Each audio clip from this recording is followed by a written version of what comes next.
aku juga bingung ya. Aku sudah bilang dari awal nih ya, sebelum dia menggugat saya ke persidangan untuk bunuh diri, saya udah bilang kalau memang pengen, dia kan minta katanya sebagian tabungan aku, aset aku itu adalah haknya dia kekeh dengan itu. Tabungan saya loh, bukan harta bersama.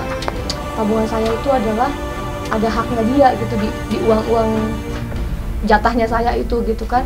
Saya bilang, oh kayak gitu ya, kalau kamu merasa seperti itu, padahal saya kan sudah ngasih dia haknya dia, udah ngasih dia uang fee-nya dia selama menjadi manajer saya.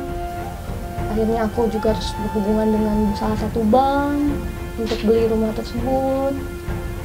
Terus saya nabung lagi dari hasil saya nyanyi ya, bukan uangnya dia, bukan uangnya saya yang digabungin, enggak, ini benar-benar pure uang hasil nyanyi saya, gaji nyanyi saya kumpulin gitu kan. Orang tua saya tahu, orang tuanya dia juga tahu, keluarganya juga tahu, teman-teman dekat saya tahu gimana proses saya mengajukan KPR, gimana proses saya ngumpulin uang itu buat DP rumah gitu kan. Terus aku bilang ketika dia pengen menuntut aset saya ini dari hasil nyanyi saya ini, ya saya harus berjuang dong loh. Oh gitu, saya aja kemarin cerai, saya nggak meminta sedikit pun uang dia, gaji dia, ataupun hartanya dia yang dia bawa gitu. Jadi itu motor 1000 cc 2, motor Harley-nya dia yang dia bawa gitu kan. Saya nggak nuntut apapun di perceraian kemarin tuh. Saya nggak minta sedikit pun, saya pun nggak nuntut janji-janji dia, janji mau beliin ya dulu pas awal nikah ya, mau ngasih tempat tinggal lah, ngasih kendaraan, enggak. Saya nggak nuntut itu, ya udah cerai, udah saya yang penting saya udah terlepas dari dia, saya ingin mulai hidup baru, udah saling tenang, saling mendoakan. Itu sebenarnya endingnya tuh seperti itu gitu, pasti akan baik-baik aja. Aku pun nggak nuntut motor Harley yang dia pakai sampai sekarang kan.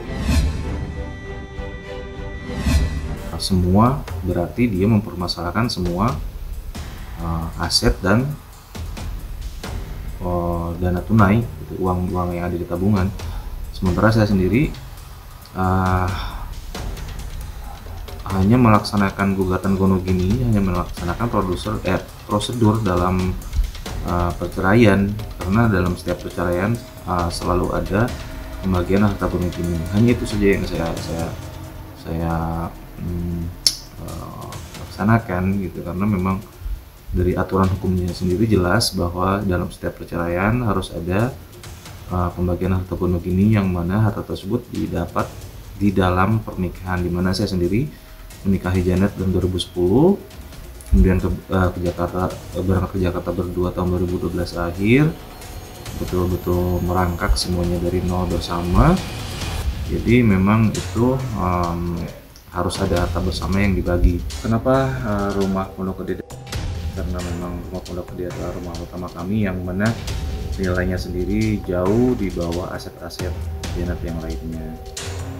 Itu hanya sepertiganya. Kemudian untuk kendaraan juga kan memang saya hanya sesuai porsinya saja gitu kan, dan saya pun tidak terlalu menuntut banyak, karena memang kalau dalam aturan hukumnya segalanya, semua aset yang didapatkan dalam pernikahan harus dibagi dua. Cuma saya tidak serakah itu, jadi yang saya ajukan hanya 2 item plus motor saya.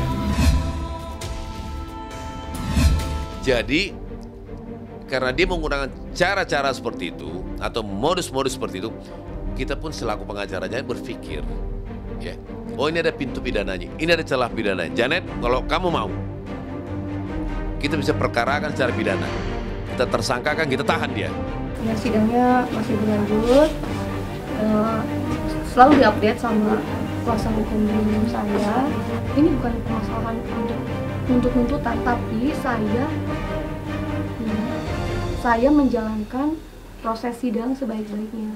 Mereka membutuhkan banyak-banyak bukti kan, untuk menentukan, maksudnya untuk kebutuhan persidangan ini. Dia butuh persidangan butuh apa, saya kasih, kayak kemarin ngasih rekening koran gitu, bahwa saya sudah, kan dia bilang, wah Janet waktu susah-susah dulu sama mantan suami, sekarang setelah sukses ditinggalin, diceraiin gitu. Nah itu kan persepsi yang salah. Akhirnya saya harus mengungkap itu semua kan.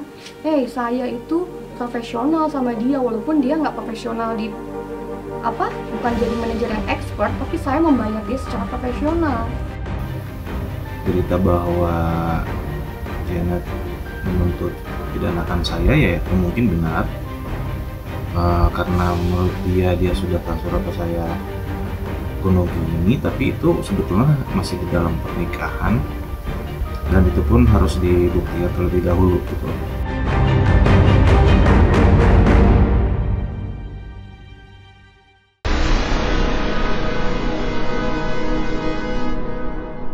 Jadi jangan lupa untuk subscribe Cumi Cumi. Ditekan ya tombol lonceng merahnya.